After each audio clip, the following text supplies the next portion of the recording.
Bridge by Smartsheet is a powerful automation tool. It allows you to set up processes that go beyond what Smartsheet can do within the platform. Although it's very powerful, it's also quite complex and not always as intuitive as you'd expect. The documentation is also not as helpful, so I find that the best bridge builders are ones that have learned through trial and error.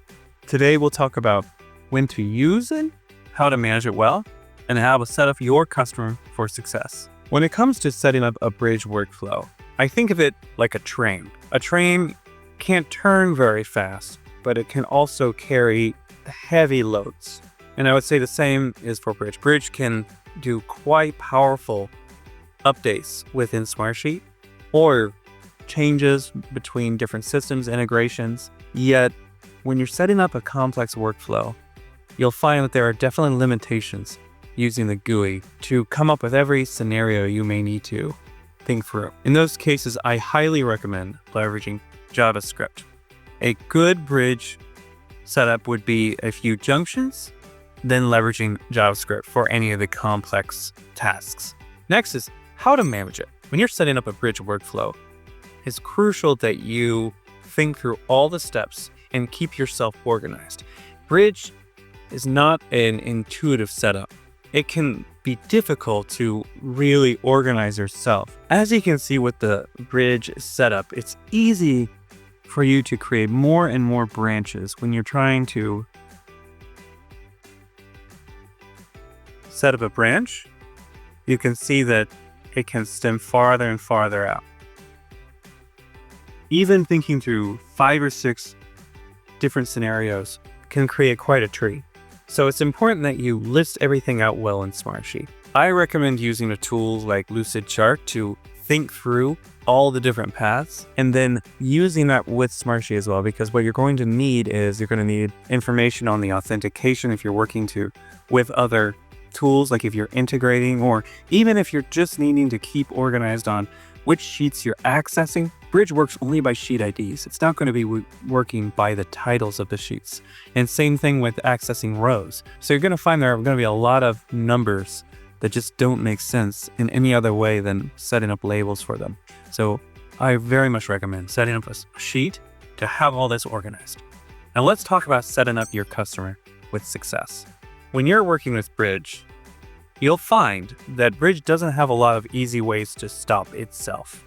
There's not an on and off button. So when you go through the process of setting up an integration, or let's say a webhook that awakens Bridge to operate, you'll find that the only way to really deactivate it is to do something like find a state in here and to break it. So for example, if I just throw in trim array up here, I know that when it gets to here, I have no values in here, so it's going to break the system. This isn't ideal, but it's easy to stop the process from running. What I recommend instead is actually removing the triggers and removing the control of Bridge to a Smartsheet sheet.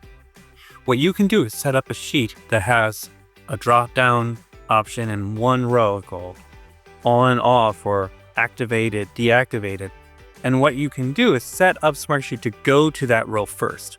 And so as you see here in my workflow, I have Bridge active. So what it does is it goes and gets that row. It would then get the specific cell value that I'd either have as active or inactive. And then if it's inactive, it'll go to the failure state right away. What's really crucial about this is that when you set this Bridge workflow, especially if you're setting up multiple ones, the client may need to shut it off for whatever reason. Maybe they're needing to do maintenance on the sheet, and any changes to the sheet will automatically trigger updates. A lot of times the clients need to just turn the sheets off or turn that Bridge workflow off. And if you have to be constantly coming in to shut it off yourself, it's going to be quite a challenge. And a lot of the customers don't feel comfortable working with this tool on their own. So I highly recommend setting up a sheet that they are able to manage, that they can switch to deactivated, and then it stops your entire Bridge workflow. It's powerful because it gives them control. It makes it so that you don't have to be constantly updating Bridge and accessing it from random places. Like one time I was at a restaurant and I had an emergency stoppage I had to do for the bridge workflow. It was quite frustrating and challenging for both the customer and myself. So you never know when situations like that are going to happen, and you want to prepare against it. There are many challenges with bridge, and I'll definitely be covering more in the future. If you're having challenges with Smartsheet, please feel free to reach out to us at veridiansolutions.co. We can help you think through a process and help you design a better solution. If you have any questions on bridge or any topics in Smartsheet, please feel free to drop a comment below. And don't forget to subscribe.